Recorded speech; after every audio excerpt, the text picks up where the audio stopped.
Saudi Arabia is on a massive building spree creating private islands, luxury hotels, theme parks, cruise ports, and even a desert ski resort. The question remains, if they build it, who will come? Whatever your preconceived notion of Saudi Arabia as a travel destination is, it's about to get a major renovation. Imagine Siala, a 7-star private island resort, with 3 ultra-luxe hotels, 38 high-end restaurants, and multiple super yacht marinas, or Qiddiya, a futuristic city of 600,000 people, rising from the desert floor dedicated to esports and gaming. How about Troan, a space-age ski resort built above the high desert or the Red Sea? A vast waterscape of 50 luxury resorts and 8,000 hotel rooms spread across 22 islands in a mould-style archipelago powered entirely by wind and solar energy. Also in the works is the Rig, a $5 billion adventure theme park built on an offshore oil platform. In addition, Saudi Arabia is positioning itself as a major cruise destination, with Cruise Saudi having recently bought a $300 million ship across the kingdom. New roads, airports, golf courses, and cruise terminals are rising from the sand. The map is literally being redrawn in real time. Then there are all the new hotels with their thousands of freshly built rooms. The world's most iconic hospitality companies, Ritz-Carlton, Four Seasons, St. Regis, Fairmont, Marriott, Hilton Hyatt, and Intercontinental, are falling over themselves to jump into a construction pipeline that's turning faster than anywhere else in the world. Any one of these projects might momentarily pierce the travel industry's fleeting attention span, but together, what's going on in Saudi Arabia simply cannot be ignored. It can be difficult to visualize the vastness of Saudi Arabia's physical transformation.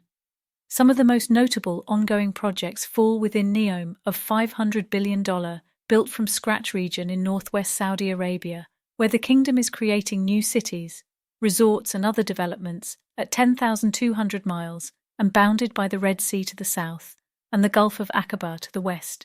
It's roughly the size of Albania, bankrolled by the kingdom's $700 billion public investment fund.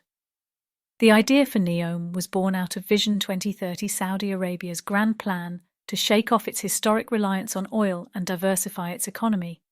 One of the scheme's pillars involves reinventing the country as a global tourism juggernaut.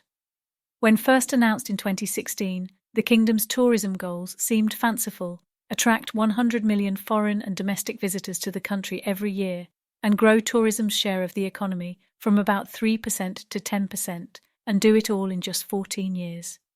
Then in 2019, Saudi Arabia announced it would provide visas on arrival to visitors from 49 countries, including the United States.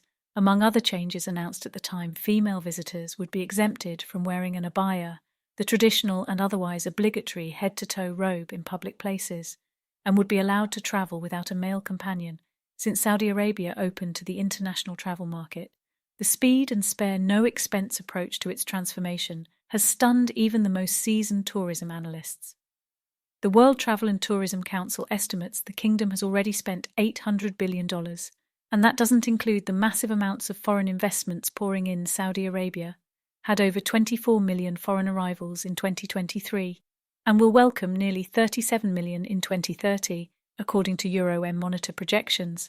A more meaningful measure of success is how much foreigners are expected to spend while in Saudi Arabia.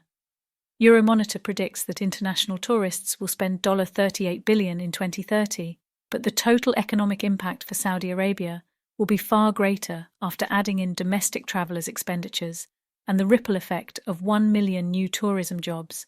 The WTCC projects that by 2032, Saudi Arabia's tourism sector could contribute nearly $169 billion to its GDP, representing 17.1% of the total Saudi economy. Preparing for the future also means recognizing the seismic shift in what the next generations of global travelers will want. Roughly 90% of young Chinese travelers and 70% of Gen Z travelers in the UK, Australia and India say they are looking to discover new destinations, according to data from Skift Research. In that sense, being the new kid on the tourism block is an enormous plus. There are, of course, many ways for the Saudi grand vision to go sideways first. There are enormous financial risks inherent in tackling so many giga projects all at once. Even for a country with bottomless pockets, the kingdom's debt-to-GDP ratio is nearly double what it was a decade ago. Though still quite low compared to other countries, another concern is hotel overcapacity. Euromonitor International's latest forecast model predicts that the average traveller spend will have already dropped by 2030. Too many hotel rooms that aren't being filled would drive prices down. Saudi Arabia has a persistent PR problem among many would-be travellers, especially those from the West. The kingdom still has strict laws about drinking and severe restrictions for women, not to mention allegations of human rights abuses and attacks against journalists in 2021. The US officially blamed Saudi Crown Prince Mohammed bin Salman for the 2018 murder of Washington Post journalist Jamal Khashoggi. But any concerns about human rights haven't stopped multinational corporations from investing in the kingdom's grand vision. The majority of luxury hotel brands have already shifted from China and the UAE into Saudi Arabia.